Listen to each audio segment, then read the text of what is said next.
क्या आप जानते हैं क्लास 9 मोशन चैप्टर के कॉन्सेप्ट्स एग्जाम में डायरेक्ट मार्क्स डिसाइड करते हैं। डिस्टेंस का मतलब होता है बॉडी ने टोटल कितना पाथ कवर किया, चाहे रास्ता सीधा हो या टेढ़ा। डिस्प्लेसमेंट सिर्फ स्टार्ट और एंड पॉइंट के बीच की सीधी दूरी होती है, रास्ते से कोई मतलब नहीं। अगर बॉडी घूमकर वापस वही आ जाए तो डिस्टेंस होता है, पर डिस्प्लेसमेंट जीरो होता है। स्पीड केवल यही बताती है कि बॉडी कितनी फास्ट चल रही है, इसमें डायरेक्शन इंक्लूड नहीं होती। वेलोसिटी में स्पीड के साथ डायरेक्शन भी होती है, इसी वजह से ये स्पीड से डिफरेंट होती है। जब वेलोसिटी चेंज होती है, चाहे स्पीड बढ़े या घटे, एक्सेलरेशन होता ही होता है। डायरेक्शन चेंज होने की वजह से सर्कुलर मोशन में एक्सेलरेशन होता है, चाहे स्पीड सेम हो। मोशन चैप्टर की ये 3 इक्वेशंस न्यूमेरिकल्स का बेस होती हैं, इनके बिना क्वेश्चन सॉल्व नहीं होता।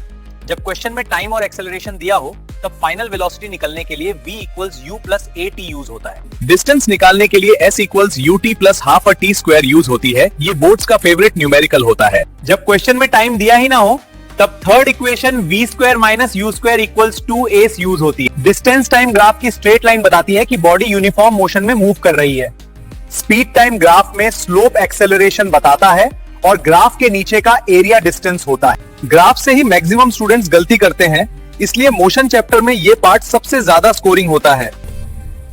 मोशन चैप्टर के न्यूमेरिकल्स ही डिसाइड करते हैं कि तुम पास होगे या टॉप करोगे। न्यूमेरिकल सॉल्व करने से पहले किलोमीटर पर आवर को मीटर पर सेकंड में कन्वर्ट करना सबसे जरूरी स्टेप है। न्यूमेरिकल स्टार्ट करते ही पहले सारा गिवन डेटा लिखना बहुत जरूरी है, क्योंकि आधी प्रॉब्लम वही सॉल्व कर देता है। जब क्वेश्चन में टाइम दिया होता है, तभी v equals u plus at वाली इक्वेशन चूज करनी चाहिए। जब क्वेश्चन में टाइम दिया ही ना हो, तब सिर्फ थर्ड इक्वेशन यूज होती है, यही सबसे ज्यादा गलती होती है। एक्सेलरेशन की डायरेक्शन अगर मोशन के ऑपोजिट हो, तो उसकी वैल्यू नेगेटिव लिखी जाती है। ग्राफ वाले न्यूमेरिकल्स में फॉर्मूला नहीं, बल्कि ग्राफ के नीचे का एरिया निकालना होता है। अगर तुम ये 4 स्टेप्स फॉलो कर लो, मोशन चैप्टर का हर न्यूमेरिकल करेक्ट हो जाएगा।